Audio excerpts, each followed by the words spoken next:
There is a God that no one talks about. He's not worshipped in churches, he's not worshipped in mosques. But if you've ever been called gifted, then you've probably worshipped him your entire life. He tells you that you're chosen, even when you haven't done anything. He tells you that you're different, that you're destined for greatness. And slowly, he destroys you. I call him the God of potential. And this is the story of how I killed him.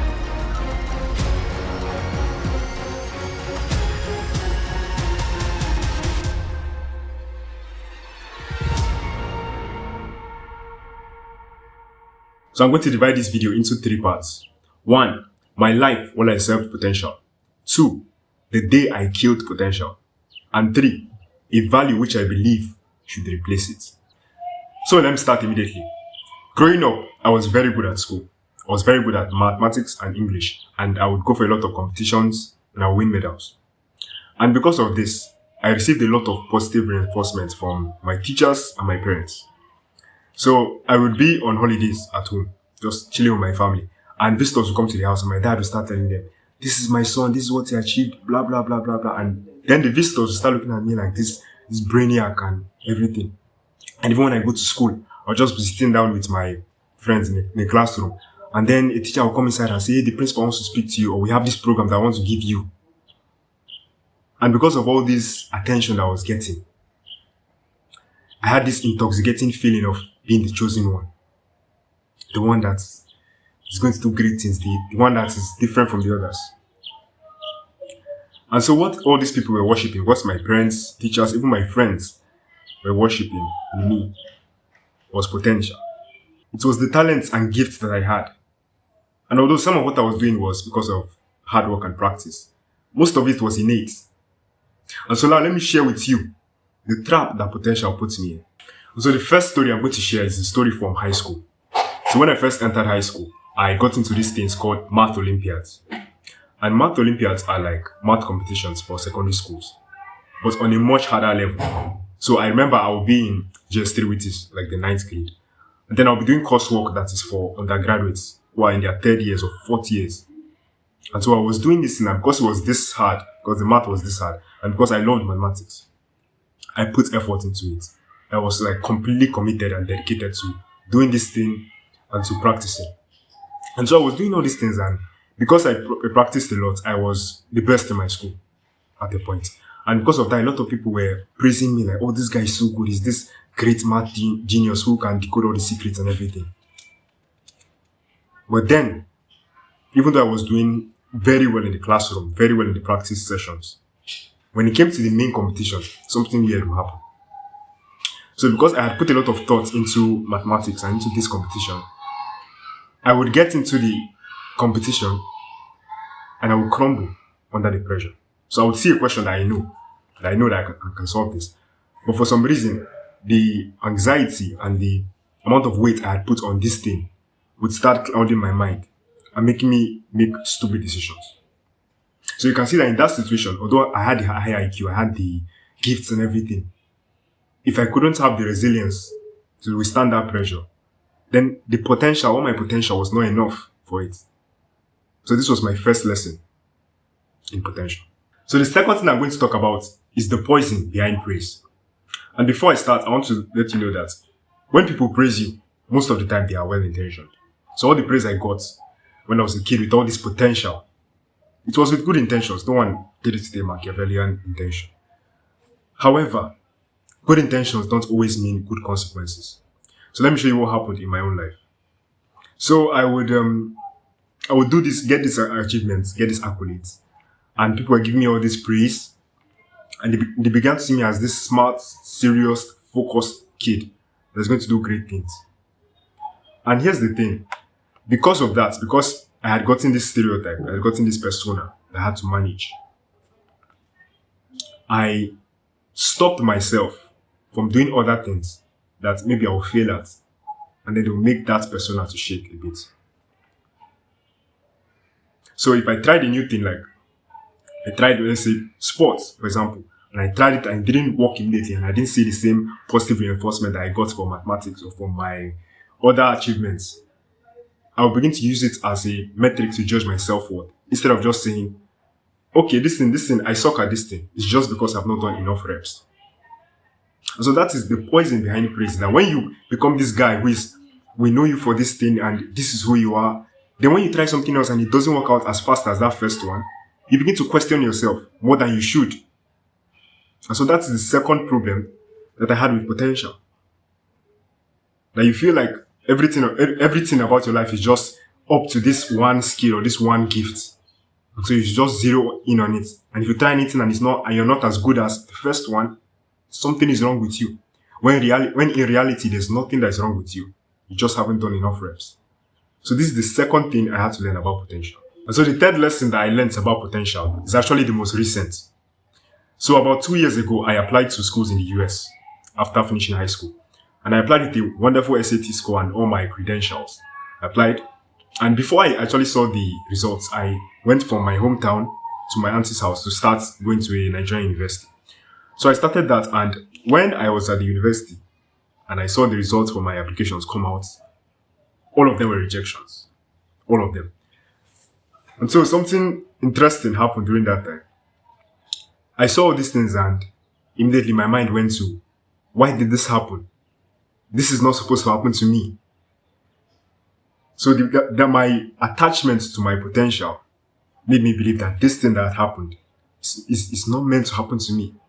Like, I'm better than this, blah, blah, blah, blah. And because of that, I actually spiraled for about 2 to 3 months. I spiraled. And it wasn't like a conventional, like I completely just didn't take care of myself. It was that I spiraled into just consuming content and learning important things, but not practicing anything. And so I would just go on YouTube and start watching all this self-improvement advice and start reading a lot of books, good books, wonderful books, insightful books, but I didn't take any action because the learning itself was my form of coping. And so I went into learning all these things and consuming all this content because learning had always been my way to suit myself. Even when I was a kid, I would just sit down and understand everything and then everything would work out. But here I was, already 17 years old, and then I was trying to understand my way out of this situation that I had gotten myself into, rather than just taking action and coming out of it. So this is the next lesson I learned about potential. And so now let me talk about the death of potential. So during that 2 to 3 months period, I told you that I was just soothing myself with these books and everything. I realized that although I had come out of high school and I had left all those things, I was still thinking like a childhood prodigy. I was still thinking that the future owed me something, that my potential was going to make everything just work out for me. I realized that I was worshipping ideas instead of applying them. That although I knew all these things in my head, I was still broke, I was still invisible. And it was very painful for me because potential is something that I had built the entire framework of my life off of. Because of all this positive reinforcement I had gotten as far back as when I was like 7 or 8. But I had to kill it. And the thing is, when you kill the god of potential, it left a very big hole in me. Very big. And so in the next part, I'm going to present to you something that I believe can fill that hole. On the 24th of April, 2025, the British writer George Mark released an essay titled High Agency in 30 Minutes. And what he means by agency is just the ability to bend reality to your will. So he has this interesting part where he says, when you're just living your life, then life is happening to you. But when you have high agency, then you are happening to life. So you bend reality to fit what you want. And he said that agency actually has 3 parts to it. And so none of them can function. You cannot have agency unless you have all 3 of them. So the 3 parts are, number 1, clear thinking. Number 2, disagreeableness, the ability to disagree well with people and not care. And number 3 is a bias to action. So I'm going to explain each of them and what they mean to me personally. The first one, clear thinking. So I have this quote where I wrote that I said, the fastest way to lie to yourself is to believe that you can't lie to yourself. So to me, clear thinking just means you're able to remove your own emotional reactions and your ego from your thinking so that you can accept reality as it is and interpret it as accurately as you can. So for me now, clear thinking was I should remove the idea that just because I'm smart, then good things should happen to me, or that I'm destined for greatness. I had to remove that, even though it hurts my ego. I had to accept that I wasn't any different from anyone else because of my historical wounds or historical accomplishments. That's one way, actually, because there are many that I still have to resolve. That is just one way that I'll be able to apply clear thinking into my life. The second one is disagreeableness. So disagreeableness means that it doesn't necessarily mean that you become unkind to everybody and you don't listen to anyone per se, because that's just arrogance. But for me, what disagreeableness means is that when you find something, when you find, like, for example, a mission, and you understand that mission is viable, it can work, you can do it, and it is so let me talk about the second one, disagreeableness. So disagreeableness doesn't mean that you don't listen to anybody and you just do your own thing. That's just arrogance, and that's not wise. Rather, disagreeableness means that when you see your truth, when you encounter a truth that you know is viable, that is true to you, is connected to your mission, something that you have tested it with reality and you know that it works, then you don't allow anyone make you unsee it. Because the truth is, to get ahead in this world, a lot of people are going to disagree with you. They are not necessarily doing it out of genuine malice. Not all of them do it out of genuine malice. Some of them just believe something different and they want to oppose you. And although they may have some good points, you need to be able to disagree with them once you've seen your truth. And that's disagreeableness for me. So it's just the ability to see something that is true to you and never let anyone make you unsee it. The third one, which I think is the most important for me, at least, is a bias to action. So if you're like me, you love thinking, you love learning, you love researching, you love just sitting down and getting new ideas. It fires you up, which is nice. But if you are going to have high agency, then you need to have the ability to get out of that your thinking stage, that you're strategizing, and just do. So an example is when I started this YouTube channel. For example, even now, I couldn't record. I normally record my videos downstairs in the parlor because the background there is nicer. But downstairs they were doing a meeting, and it has been there since morning. And so at first I was wondering where I'm going to do it. So I just decided that I'm going to come to my siblings' room, which is this room. I'm just going to do it. Even though this one is not perfect and there's still some background noise coming inside.